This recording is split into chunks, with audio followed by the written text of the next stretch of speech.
Hey guys, welcome back to my channel Rupa ভাইন blog ভিডিওতে তোমাদের সবাইকে ওয়েলকাম। আশা করি তোমরা সবাই সুস্থ আছো, ভালো আছো, আর আমিও খুব ভালো আছি। আর প্রতিদিনের মতো তোমাদের সাথে আজকে একটা নতুন ব্লগ নিয়ে আমি চলে এসেছি। তো দেখতেই পাচ্ছ সকালবেলার থেকে আজকে না বৃষ্টি শুরু হয়ে গেছে আমাদের এখানে। আর আজকে আমি একটু বাপের বাড়িতেও যাব।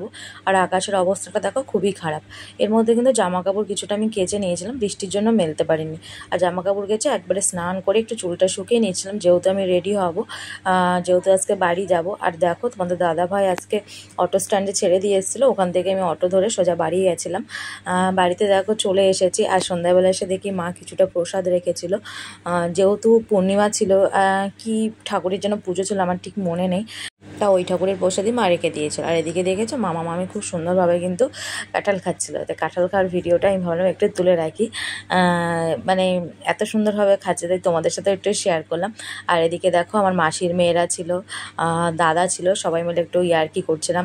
এদিকে দিদিমার সাথেও একটু ইয়ার্কি করছিলাম। সবাই মিলে দিদিমাকে জোর করে সানগ্লাস পরিয়েছিল, পরিয়ে একটু সবাই মিলে আর কি মজা করছিলাম। আর আমি এসেছি বাপের বাড়িতে ডাক্তার দেখানোর জন্য, কারণ আমি এর আগে একটা ভিডিওতে আমি ছেড়েছিলাম যে আমার পেটে স্টোন ধরা পড়েছে। তো স্টোনটা অনেকটাই বড় হয়ে গেছে, মানে ডাক্তারও সাজেশন করেছে মানে অপারেশন না করলে হবে না, তার জন্যই আসা হয়েছিল। আর চলে এসেছি আমরা দেখো কল্যাণীতে। আর আজকে আমরা রিপোর্ট করার জন্যই কল্যাণীতে এসেছি নার্সিংহোমে। তো এই দেখো এটা হচ্ছে সেই নার্সিংহোম, আর আমি চলেও এসেছি। আর ওয়েদারটা দেখেছো খুবই খারাপ ছিল, বৃষ্টি হয়েছিল।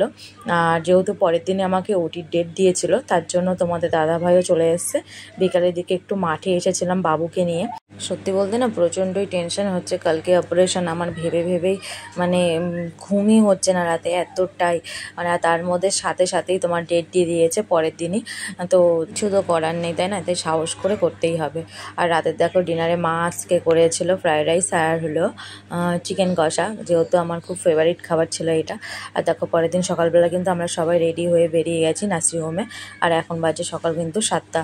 তো সবাই মিলে রেডি হয়ে যাচ্ছি, মানে নার্সিংহোমে যেহেতু আজকে অপারেশন হবে। তো সাথে গেছিলো তোমাদের দাদা ভাই ছিল, আমার দাদা ছিল, বাবুকেও নিয়ে গেছিলাম, সাথে মাও ছিল, সবাই মিলেই আর কি চলে এসেছিলাম। আর এত সকালে না নার্সিংহোমে কেউ আসেওনি, মানে যে কয়েকজন ছিল রিসেপশনে কয়েকটা লোক ছিল। সত্যি বলতে প্রচুর টেনশনে আছি। যাই হোক বন্ধুরা, আজকের মতন ব্লগটা আমি এখানেই শেষ করছি। যদি তোমাদের ভালো লেগে থাকে তাহলে কিন্তু অবশ্যই লাইক কমেন্ট শেয়ার করে দিও। পরে তোমাদের সাথে